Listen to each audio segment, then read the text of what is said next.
Hello students, how are you? I am Shruti ma'am. Welcome to our channel Shiv rising star academy. तो आज का हमारा topic है capacitor in series. जब number of capacitor series में connect होते हैं तब इक्विवेलेंट कैपेसिटर कितना होता है, इसे हम फाइंड करेंगे आज।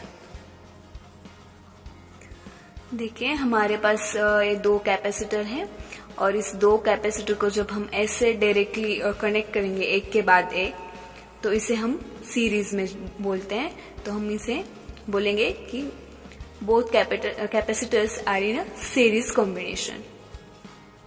ठीक है, ऐसे होते इसे डायरेक्टली जोड़ते हैं इसको। तो यहाँ पे डायग्राम में आपको दिखाई दे रहा होगा कि यहाँ पे तीन कैपेसिटर हैं, C1, C2 and C3। Both are connected in series combination. Okay, एक के बाद एक के बाद एक, डायरेक्टली एक दूसरे को एक कनेक्ट है। ओके, तो इसे हम क्या बोलेंगे? They are in a series combination. यहाँ पे जो हमारी बैटरी है उसका वोल्टेज V वोल्ट की बैटरी है और बैटरी का जो पॉजिटिव टर्मिनल है वो कैपेसिटर C1 के पॉजिटिव टर्मिनल को अटैच है और जो बैटरी का निगेटिव टर्मिनल है वो कैपेसिटर C3 के निगेटिव टर्मिनल को अटैच है। ओके, जब सीरीज कॉम्बिनेशन होता है वहां पे जो चार्ज होता है वो कांस्टेंट होता है अक्रॉस एवरी कैपेसिटर। यहाँ पे भी चार्ज जो होगा वही चार्ज डायरेक्टली यहाँ पे होगा, यहाँ पे होगा। यहाँ पे करंट कांस्टेंट होता है, इसकी वजह से चार्ज भी कांस्टेंट होता है। तो यहाँ पे C1 कैपेसिटर के पॉजिटिव प्लेट के ऊपर प्लस Q चार्ज है तो निगेटिव प्लेट के ऊपर माइनस Q चार्ज होगा, बिकॉज जहाँ पे जो चार्ज होते हैं वो इक्वल चार्ज होता है बोथ प्लेट पे। ओके, यहाँ पे प्लस हुआ और उसकी पोलैरिटी अपोजिट होती है, यहाँ पे प्लस हुआ तो यहाँ पे माइनस हो जाएगा, बिकॉज जो फाइनल चार्ज होगा वो 0 हो जाएगा। तो यहाँ पे प्लस Q माइनस Q 0 हो जाएगा। ओके, तो यहाँ पे माइनस Q है तो इसके अपोजिट यहाँ पे हो जाएगा प्लस Q। तो यहाँ पे प्लस Q है तो यहाँ पे इसके अपोजिट चार्ज सेम ही हो जाएगा, सिर्फ इसकी पोलैरिटी चेंज हो जाएगी। माइनस Q, यहाँ पे माइनस Q है तो यहाँ पे प्लस Q और यहाँ पे प्लस Q है तो यहाँ पे माइनस Q। ओके, तो पोटेंशियल डिफरेंस क्या होता है? V is equal to Q upon C। तो across the C1 potential difference is V1 is equal to Q upon C1। Across the C2 the potential difference V2 is equal to Q upon C2 और across the C3 potential difference V3 is equal to Q upon C3। यहाँ पे जो charge होता है वो same ही होता है, तो इसीलिए हमने यहाँ पे Q कांस्टेंट लिया है। बट C1, C2 और C3 डिफरेंट भी हो सकते हैं ना।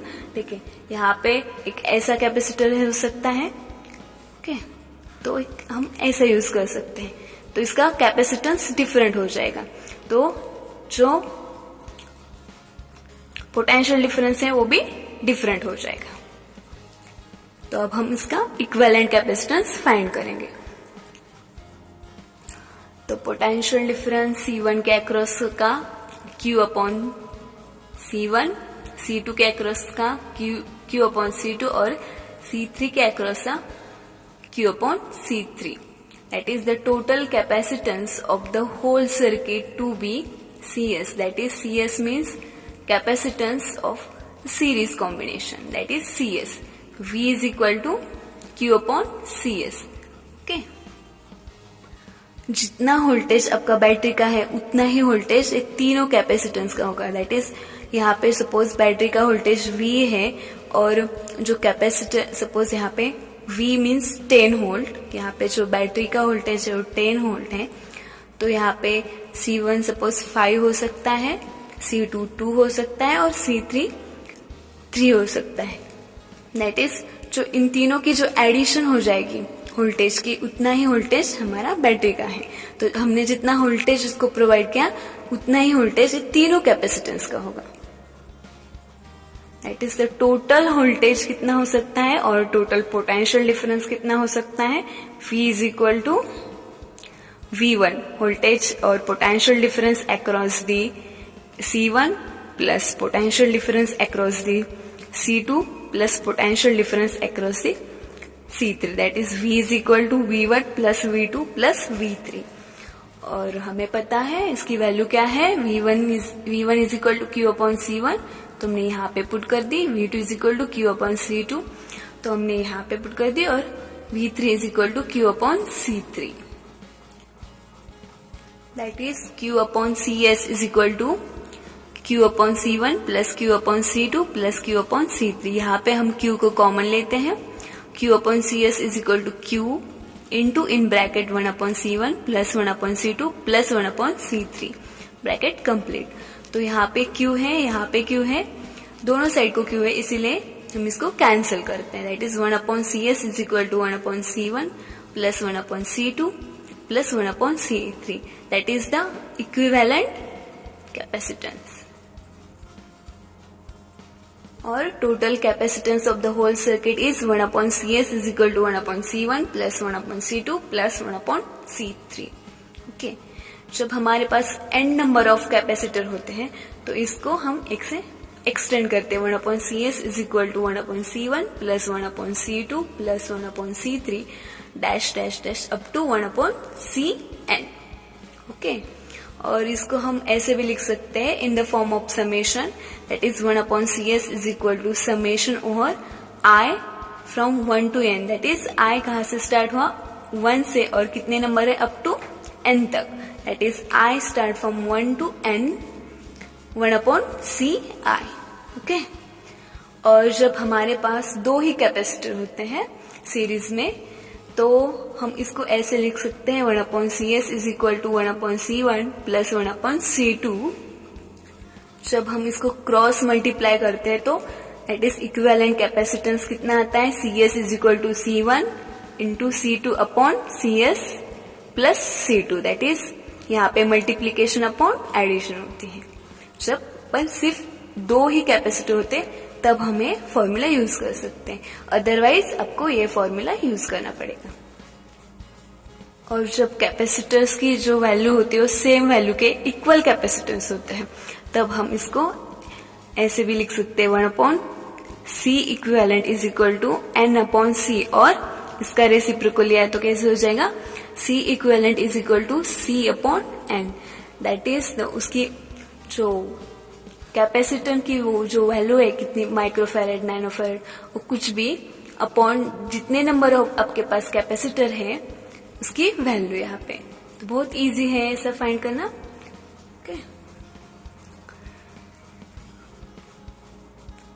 Thanks for watching. अगर ये वीडियो आपको अच्छी लगी तो लाइक कीजिए, शेयर कीजिए, सब्सक्राइब कीजिए.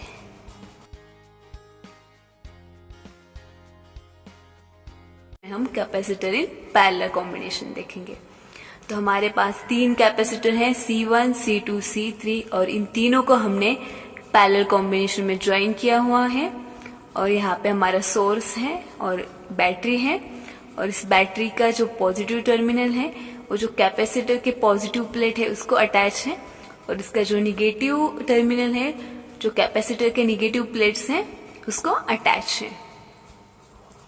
तो यहाँ पे क्या होगा, जो पोटेंशियल डिफरेंस है वो तीनों कैपेसिटर के अक्रॉस सेम रहेगा, because of this positive terminal attach to the positive plate और negative terminal attach to the negative plate. तो इसके बीच का जो पोटेंशियल डिफरेंस रहेगा C1, C2, C3 के बीच का वो सेम रहेगा. दैट इज यहाँ पे जो पोटेंशियल होता है, वो जो वोल्टेज होता है वो सेम होता है, बट यहाँ पे जो चार्ज होता है वो डिवाइड होता है, बिकॉज यहाँ पे जंक्शन पे आके जो चार्ज होता है वो डिवाइड हो जाता है. हमारा करंट भी जब जंक्शन पे आता है तो वहां पे वो डिवाइड होते हैं.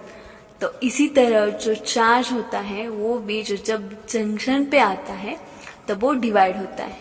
जैसे कि यहाँ पे Q1 हो गया, यहाँ पे Q2 हो गया, यहाँ पे Q3 हो गया.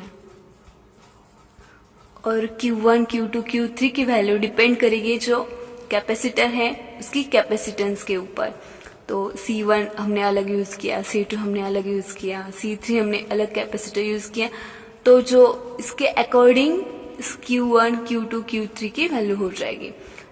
जो Q1 कितना यहाँ पे जाता है, Q2 कितना यहाँ पे जाता है, Q3 कितना यहाँ पे जाता है, जो इसके कैपेसिटर के ऊपर डिपेंड करेगा.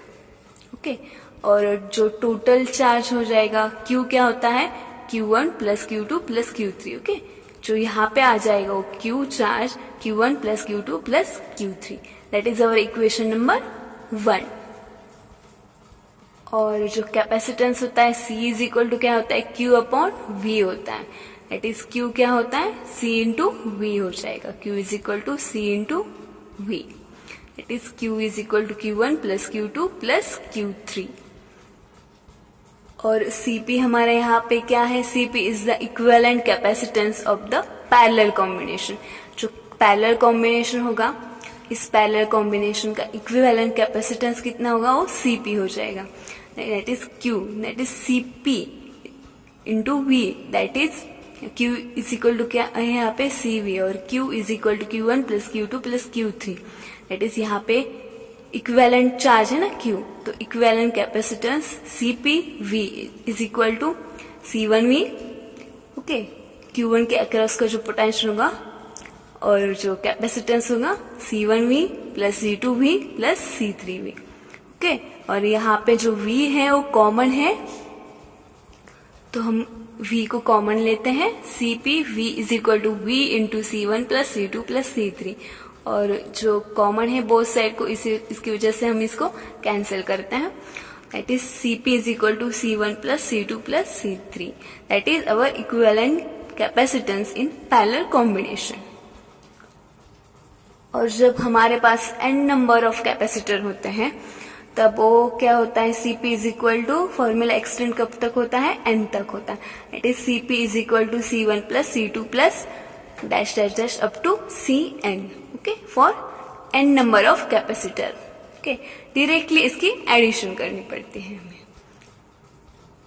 और जब कैपेसिटर की वैल्यू सेम होती है और एक ही वैल्यू की जब हम सब कैपेसिटर यूज करते हैं तो उसका इक्विवेलेंट कैपेसिटेंस कितना आ जाएगा, C equivalent is equal to N into C.